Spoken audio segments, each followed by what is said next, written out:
Hello, it's your favorite sports Unc here. Don't forget to hit that subscribe button to join the fastest growing community on YouTube. Remember, Nightcap doesn't happen without you. So please subscribe or you're going to make Ocho cry.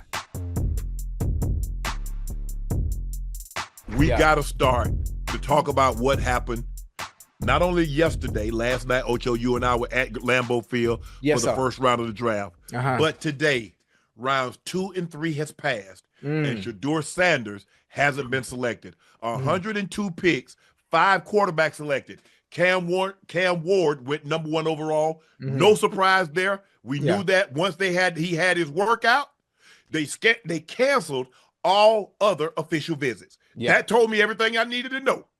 Boom.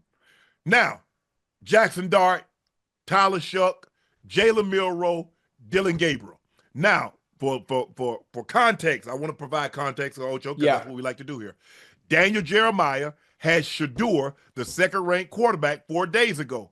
Cam Ward was the 8th overall best player.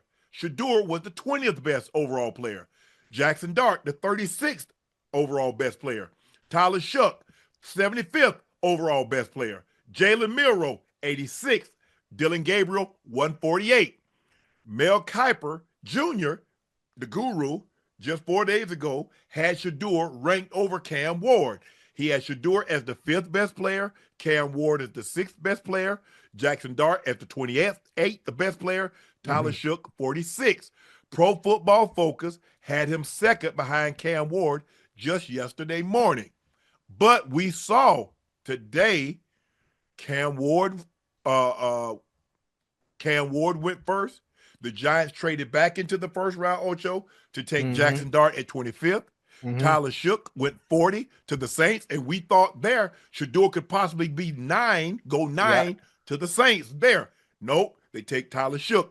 Jalen Milroe, 92nd overall to the Seattle Seahawks, and Dylan Gabriel, 94th to the Browns. Now, they were talking about, well, Shedeur arm, you're outside in Cleveland. Don't start that shit. No. I'm providing some context. Give me a second. Give me a second, Ocho. Baltimore outside, Pittsburgh outside, Cincinnati, Cleveland. I don't see where Dylan Gabriel arm is any stronger than Shedeur's. I could be wrong. I could be. But I don't know. And I know I'm going to turn it over to you, Ocho, because I know Joe got questions. I'm going to turn it over to you. I'm going to say this before I do, Ocho. In all my years that I go back to really following the draft and understanding where players are getting drafted, back in 87. In almost 40 years, I've never seen anything like this.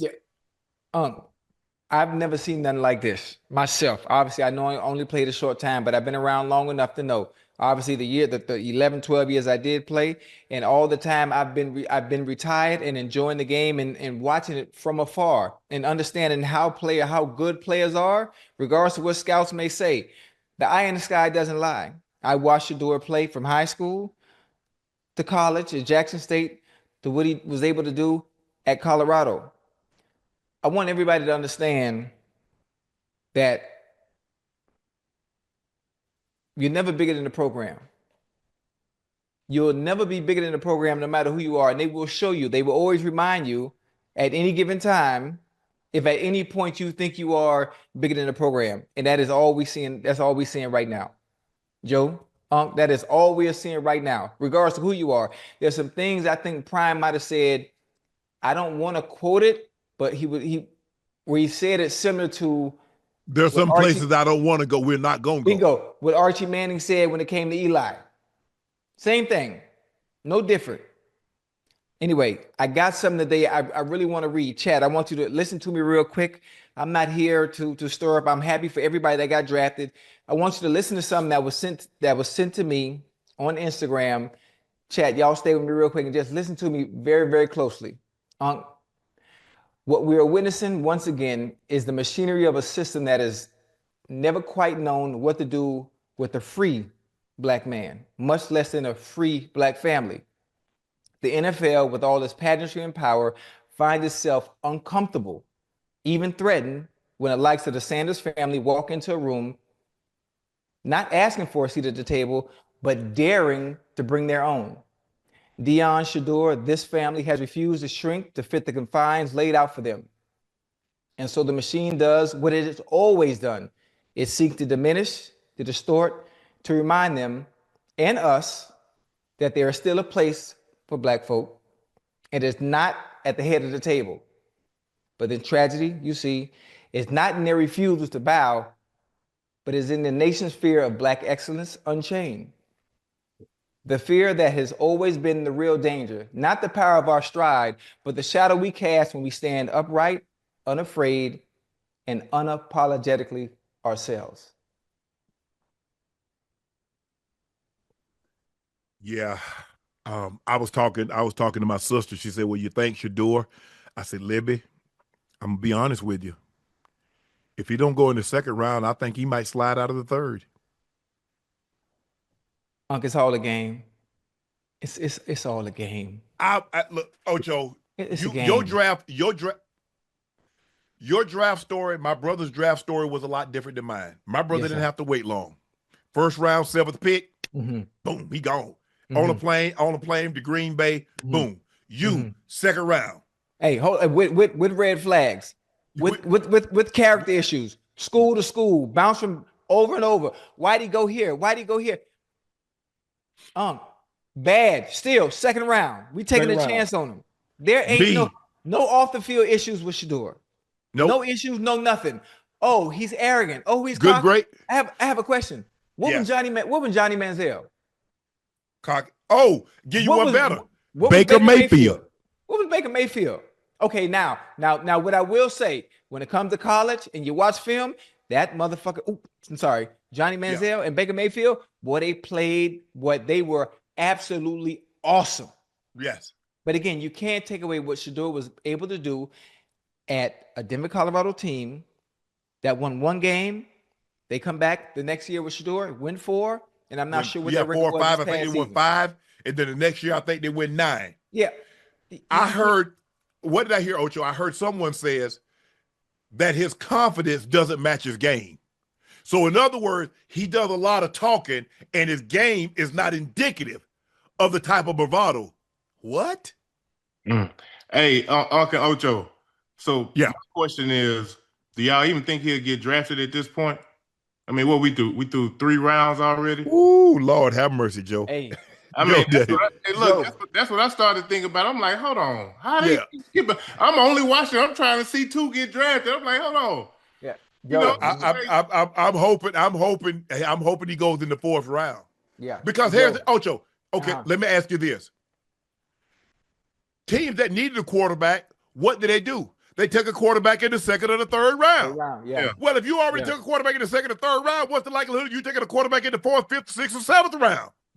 Right. So now you're telling me the people that you did pick in the 2nd and 3rd round, you feel they're better than Shedeur. So at what point does he come on a team? As I'm not even gonna mention anything about free agency. What if they prove a point and make him wait to the 7th? It's possible, Ocho. What point are they trying to prove? Especially at this point, Joe. I've never ever seen anything like this. I'm not talking about black and white. I ain't talking about none of that. I'm talking about based on what I've seen on film with my own eyes, compared to other quarterbacks outside of Cam Ward. What are we looking at? Right. I'm not a scout. I'm not a GM, but I do have common sense and I do understand and know the game. You're not telling me everybody that has drafted before him, what are we talking about? Again, I'm happy for everybody that got drafted. Yeah. I'm just saying we're not trying to diminish anybody. We're trying to make light up. We're trying to make sense of what we're seeing with Shedeur. Because I think the thing is what's Ocho, if there is an injury that we didn't know about, we saw Will Howard, the cornerback out of Yeah. He had a propensity when they gave him the scan. They say he has a high risk for a knee injury. Right. So he slid down. Okay, if there's a red flag that we don't know about, but I don't. The guy got great. He was on I think the honor roll. I think he had a great GPA. Yeah. He's never been in trouble. The numbers speak for themselves. So for me to see a guy rated this high with no issues, that's what's puzzling. Like I said, Ocho, you and I don't know, what those 32 teams and how they view him. Right. You know, they say beauty is in the eye of the beholder. You think that's good? I don't think that bad. You like red, I like black. You like this, I like that. So I don't know, Ocho, I don't know. Based on the rankings of all these people that get paid to do this, and it's their opinion, it's subjective. But nobody, I don't think anybody really has Shedeur past Cam Ward's, like Mel Kiper had Shedeur 1 as far as quarterback. Most everybody had him 2 behind Cam Ward. But to see this precipitous fall, this precipitous drop, and guys, I mean, some guys had Dylan Gabriel, what he had him ranked, the 148th best player. Milroe, the 86th best player. Tyler Schultz, 75th. Shedeur almost never got past the 20th best player in the draft. He was 20th on some people's board. He was the 5th best player on some people's board. And he's a day 3 possible. Well, that's it. It's day 3. So you get 1, 2, and then you go, rounds 4 through 7. Listen, I've never seen collusion like this before, ever. I've never seen it. And you know what it is. Let's call a spade a spade. For those that are watching, for those that are in the chat, I'm not saying there's anything wrong with those that were drafted before him. I'm just saying, based on my knowledge of the game and understanding of football and what I've watched throughout the years, especially from that specific position. Now, the only thing I can say, the only red flag for them, it's his approach to the game and his confidence. I'm assuming that they don't like that. But how do you not want a player to feel the way he feels? How do you not want a player that believes in himself and his skill set and what he's done and worked his ass off to get to? That could be the only thing, but that can't be a bad thing, because there have been other players that have come before him that approached the same game with that same demeanor and same attitude and belief, similar to him. So to me, it really makes no sense. But again, nothing, and they will always time and time remind us in certain instances that you will never be bigger than the machine or the program, and that's all this is. That's all it comes down to. And it could be a good thing for him too. You know what I mean? If he do get an opportunity, he carry that chip on his shoulder, man. You know what I mean? Oh, yeah. For all the doubters, the naysayers, the people who didn't believe in him, the teams who continue to pass up on him. You know what I mean? You use that fire and desire when you touch the field, bro. You let them know what's up. So I don't know. It could be a blessing in disguise. Yeah. Tom Brady, but see, and people with Tom Brady went in the 6th round, but Tom Brady wasn't as rated as high as Shedeur. Tom Brady was a backup basically his whole career, except the last 6-7 games of his senior season. Right. So that's the difference. And like I said, Tom Brady turned out to be what Tom Brady turned out to be. I had a very similar story to Shedeur, because people are like, well, if he was that good, why didn't he go to a D1 school? Well, with my grades, I couldn't have got into JUCO. Only place I could get into, because there was no you didn't have to have the same standardized testing grade to get into a Division II school as you did a Division I. Because my year, Ocho, 1986, it would have it, that was the first year of Prop 48. Yeah. So you had to make 700. Remember I told you my credit score by 4? Yeah. That was also my SAT score by 4. Now they give you 100 to put your name on the thing. I don't know. I might have got that wrong. You know what I'm saying, Joe? I might have left the E off. I might have left the E off for my own name. I'm not sure. I'm not sure, Joe. Hey, don't hold me to that now. Don't hold me. I'm laughing with you, because I was a Prop 48 when I went to college too. I didn't have my ACT score. And it was challenging, bro. We took the ACT. We didn't take the SAT. We took the ACT. And back then, Ocho, I played a game that Friday night, and then my sister drive me to Georgia Southern to take that test. Man, they passing out them tests, and I'm looking at all those students, they writing. I'm just sitting there like, I don't know nothing on here. Listen, you know what's funny? Listen, I ain't even got no business laughing. I don't even have no business laughing, because you got to understand, I had my red flags and my character issues going into the league because of my reason for bouncing around from school to school. You got to understand, I graduated from Beach High. Hell, I ain't even graduated from goddamn high school on time. My grade was so bad. Listen, Joe, don't laugh, Joe. I swear for God, listen, we family. We can talk now. We can talk. We family. I got you. My dream was I wanted to go to FAMU. So I'm coming out of high school. I told my grandma, I said, Mama, I want to go down to FAMU right there in Tallahassee. My grandma said, listen, baby, it ain't looking good for you. It's not looking good for you. I'm going to give you options on where you might be able to go, but it definitely ain't going to be FAMU. I ended up at Langston University. NAIA school. Obviously, I'm sure we have some people in the chat from Oklahoma. Ended up at Lynx University. Get there the first semester. I get thrown out for fighting, Joe. I get thrown out for fighting. Man, I never forget. Rest his soul. Dr. Ernest Holloway, rest in peace. Shipped me back to Miami. I come to my grandma. I told my grandma what happened. Look, my roommate stole my Pell Grant money. My grandma say, listen, baby, I've done all I can with you. I wash my hands. I got to send you to your mama out there in LA. Let me see what she could do with you. That's how I ended up at Santa Monica College, 1997 with Steve Smith. Boom. That's 2 years down. So I played with Steve that first year. Lo and behold, here I go again. Not going to class. I'm thinking, my skill set is gonna get me through the door. Man, the people don't play that. They don't play that out there in Santa Monica. Oh no. Hey Joe, I'm ineligible the third year. So I got to sit out the third year. So that's 3 years down. I'm at Southwest doing classes. I'm at West LA doing classes, and I'm doing classes at Santa Monica just to get my grades together so I could play in 1999. That's 4 years. I go out there, I get my stuff together.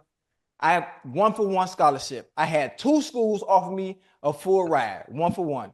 San Diego State Aztecs and Coach Dennis Erickson. He was at Oregon State.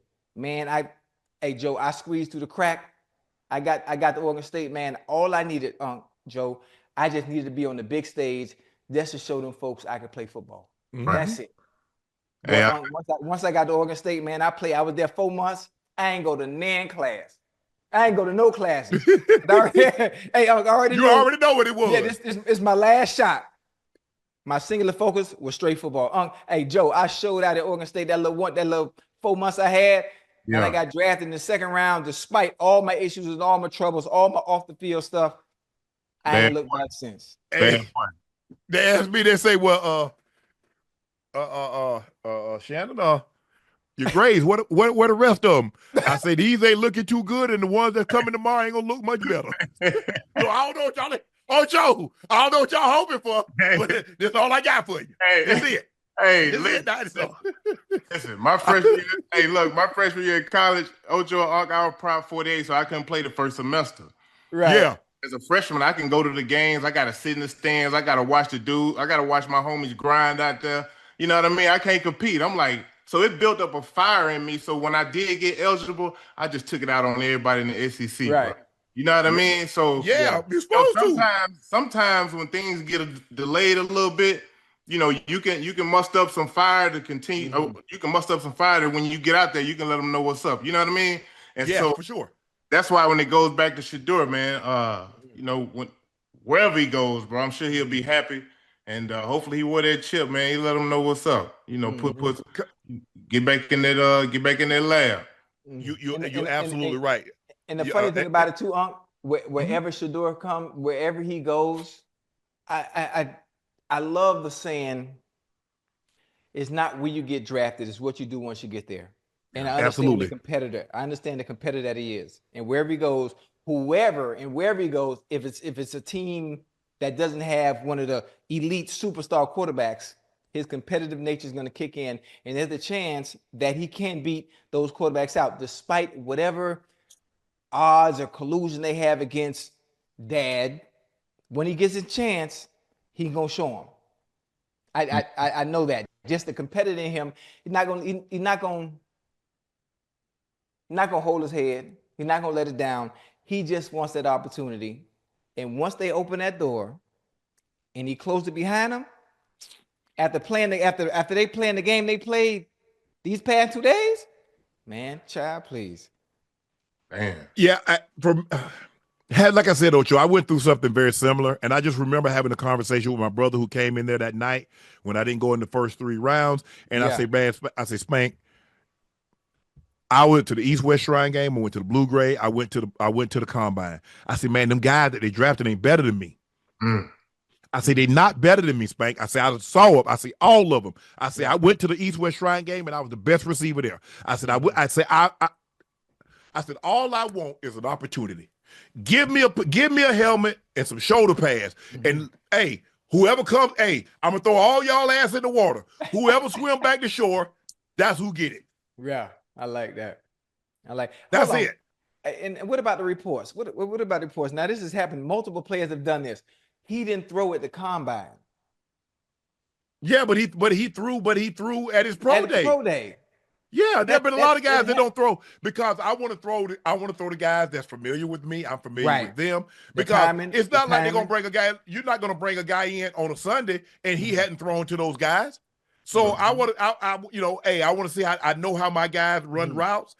They know how I throw the ball. Boom, it's a perfect marriage because I want everybody to look good. And possibly, Ocho, there might be some guys, if I don't throw on my pro day, if I don't throw, guess what? The scouts are not going to come to see them because everybody's not going to be a first or second round pick. Might be some guys get picked up as a free agent. So I want to cast them in a good light. Yeah. I just look, it's tough and nothing. When you're going through something, people like, you're going to be all right. Hey, at that point in time, Ocho, you ain't really trying to hear that because you can't see. All I can see was what's in front of me. Because it takes a special type of a person to see beyond their circumstances. All I can see is right here. Yeah. Not where I wish to be, not where I'm going to be. Right. Because that's why a lot of people make decisions based on where they are currently, not where they wish to be. It's tough. It's tough. And I heard what you said, and and like I said, I heard people say, well, I mean, he's extremely confident, but his game doesn't match the confidence. Coach Prime, whatever. Look, and I don't know if anybody that's selected now was even in the NFL or selected or in a position when Prime was there. So I don't know how I wouldn't, guys. I don't want to make this team's gonna. Ocho, you and I played this game. We've covered this game and we've been around this game a long time. These teams gonna do what the hell they want to do. Now they done told y'all ain't gonna make us have this guy quarterback or have this guy the coach. We gonna do what the F we want to do. Right. They're gonna select who they want to select, and they believe that, hey, we believe the guy, and they'll tell you, we believe Dylan Brooks is better than Shedeur. We believe Jackson Dart. We believe Shook. We believe Milroe. We believe their upside is better than Shedeur. How do we prove that it's not? I mean, Dylan Gabriel did had like 150. I mean, he got 17,000 yards. He got 130, 140 plus touchdowns. I don't know, but I'm just saying. It's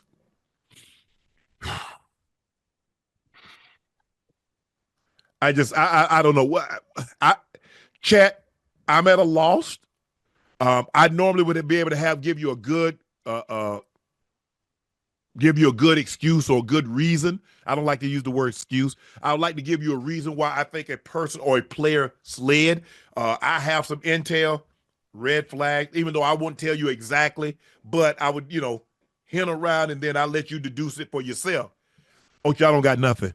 I don't got nothing. It's not about grades. He doesn't have a pre-existing condition. He doesn't have, the character issue that he has, he's extremely confident. He believes in himself, which is, I think, one of the most important things you can have as an athlete is confidence, a belief in you. Because if you don't believe in you, who the hell else will, Joe? Yeah. Nobody. You always got to believe in yourself, man, utmost. All those days when I was training alone, wasn't nobody there. No coaches saw it. No other players. I did this. I believed in me. I believed that I was preparing for something greater. Even though the circumstances that I was in currently, look, and I mean, it should tell you something. Yes, his dad gave him great opportunity, great coaches. He was with Brady and he had a throwing coach, whatever the case may be. Isn't that what parents supposed to do? Put their kids in the best situation so they can succeed. So why would I, if I had the opportunity to put my kids in a situation that I think will enhance them or help them succeed, nah, I'm not going to do that. I want you to get it out the mud like I did. What kind of sense does that make? None at all. Man. So listen, if you don't need 20/20 vision, and those in the chat, even if you don't like Shedeur, those in the chat, even if you don't like Prime, if you have common sense and you've been watching and seeing what's going on, you know what it is at this point. You know exactly what it is. I mean, it doesn't need to be said. Even if you feel the players that have gotten drafted before if you feel the players that gotten drafted before Shedeur at the quarterback position, even if you feel they're better, even if you do, you still know what it is. And if you don't, you're just being purposely being naive based on a personal vendetta that you might have against, the Sanders family. This has never, ever, ever, ever, ever been done. Ever been done. I've never seen it. And people saying he's not good and he can't play at the next level. Like stop, man. Stop. Quarterback is one of the hardest positions to find, which is why some teams haven't had success in eons. Mm-hmm. But all of a sudden, come on now. Come on. Shedeur even got prank called by someone pretending to be from an NFL team and said, have to wait a little longer. Man, whoever did this, man, y'all some clowns, bro. Out of pocket. Man. I don't even know why you would do that. At that moment, guys on edge and you're just hoping that you get a call. That's the call you're really hoping that you get. Yeah. Obviously, you want to get it as early as you possibly can, but and then somebody play it on the phone. Really, guys? Come on, man. Sean Payton says he's very surprised Shedeur hasn't been drafted yet. There'll be this chip on his shoulder. And beware, because this guy is going to play in this league. Yeah. Shedeur is in good spirits after not getting drafted in day 2. God don't make mistakes. I got faith in God no matter what. Yeah. Damn, that's crazy. Check this out. Tyler Shook was Justin Herbert's backup. He's 8 days older than Trevor Lawrence. Was a freshman at Oregon with Bo. He turns 26 when the season starts, and he's had 3 seasons that ended in injury. So now you talk about Ocho. Remember I said, does he have an injury history? Does he have red flags that we don't know about? Right. Here's a guy that's about to be 26, had seasons in 3 different occasions with an injury.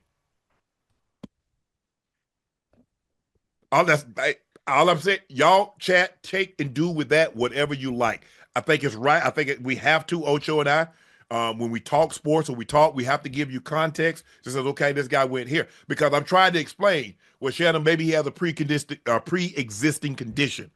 Maybe there's a character issue off the field. Maybe he has some kind of a problem.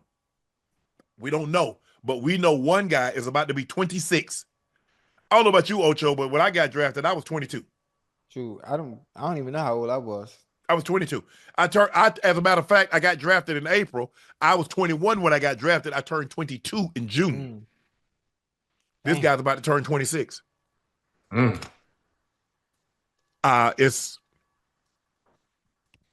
There's nothing we can do. We can just talk about it and then hope Shedeur makes the best of it. Joe, let me ask you this. What do you think? What's the equivalent of something like this happening in the NBA? Do you know a player that was rated extremely high and not only did he fall out of supposed to be a lottery pick, maybe a top 5 lottery pick, slid all the way out of the first round, slid all the way out of the second round because they only have 2 rounds in the NBA and ended up having to become a NBA free agent? The one person I can really remember is probably Rashard Lewis, him sitting in the green room, because that to the draft, and I think he was probably the last one in the green room, and I think he thought he was going lottery, and I think he ended up going in the second round. Okay. Yeah, that's tough, bro. Like, I couldn't imagine that. Like, it's already anxiety, from being in there. They told me I was going to be a top 10 pick, Unc and Ocho. So I was invited to the green room. I'm sitting in there. Look, even though, people done made promises and all that, but I'm like, man, you never know, bro. You never, right. You know what I mean? So, but it was definitely a surreal feeling, getting drafted, getting a chance to shake David Stern's hand. Just a memorable moment for me. And man, I remember it like it was yesterday, bro. But yeah, outside of Rashad, I don't really know nobody who's kind of got left back there like that, but it's got to be a tough feeling. You know what I mean? And look, Rashad had a great career from that, bro. He probably still wears that chip on his shoulder to this day. You're probably right. When you look at Thurman Thomas ended up falling asleep. He thought he was going to be a first round pick. He goes in the second round. Thurman's in the Hall of Fame. He won the MVP in I think 91. So, yeah, but a precipitous fall like this, I can't recall it. Ever.